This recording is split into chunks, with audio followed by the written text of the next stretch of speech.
ठरलं तर मग या मालिकेचा नुकताच एक प्रोमो रिलीज झालेला आहे। या प्रोमोमध्ये आपण पाहत असतो की ते सायलीच्या डोहाळे जेवणाचा कार्यक्रम सुरू असतो।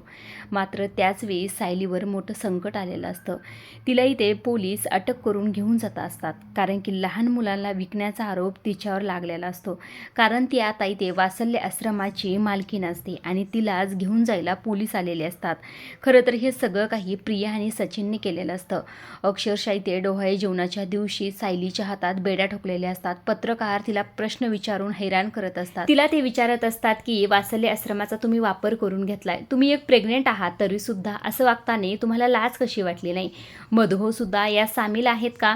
असे एक नाही अनेक प्रश्न मीडियावाले विचारत असतात। सायली तरी ते भारावून गेलेली असते। अर्जुन सगळ्यांना लांब करण्याचा प्रयत्न करत असतो आणि असे प्रश्न विचारू नका, तिचा यात काही दोष नाही असे ते सगळ्यांना सांगत असतो। मात्र कोणीही तिचं ऐकायला तयार नसतं। सायलीला अक्षरशः बेड्या ठोकून पोलीस घेऊन गेलेले असतात। अर्जुन म्हणत असतो, बायको तू अजिबात काळजी करू नको, मी तुझ्यासोबत आहे। इकडे दुसऱ्या बाजूला सुद्धा मेहपत म्हणत असतो, आणि मी सुद्धा आहे। हा खेळ तर आता सुरू झालेला आहे। या सगळ्याचा मास्टर माइंड खरं तर मेहपतच असतो। आता इकडे दुसऱ्या बाजूला अर्जुन सायलीला धीर देत असतो। तो म्हणत असतो की सायली तू अजिबात काळजी करू नको, मी तुला निर्दोष सोडीलच, मला फक्त बाळाची काळजी आहे, या सगळ्यामुळे त्याला त्रास होतोय असंही ते म्हटल्यानंतर सायली म्हणत असते, तुम्ही काळजी करू नका, आता मी 2 जीवाची आहे, त्यामुळे आता माझं बळसुद्धा अधिक वाढले, आता रडायचं नाही तर लढायचं असंही ते सायली म्हणत असते। सायली आणि अर्जुनने या सगळ्यांना तोंड द्यायचं ठरवलेलं असतं। अर्जुन निघून जातो तेव्हा खरं तरी ते प्रिया ज्या सेलमध्ये असते तिथे सायलीसुद्धा असते।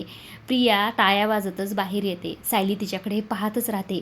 ती म्हणत असते, तुमच्या दोघांचं या जेलमध्ये स्वागत आहे, ही तर सुरुवात आहे, बघ पुढे काय होतंय, असं म्हणून ती खुश होत असते। आजच्या पुरतं एवढंच। अशा डेली मालिकेचे अपडेट, नवीन प्रोमो जर जाणून घ्यायचे असतील तर आपल्या चॅनलला जरूर सबस्क्राईब करा आणि तोपर्यंत पाहत राहा ठरलं तर मग। धन्यवाद।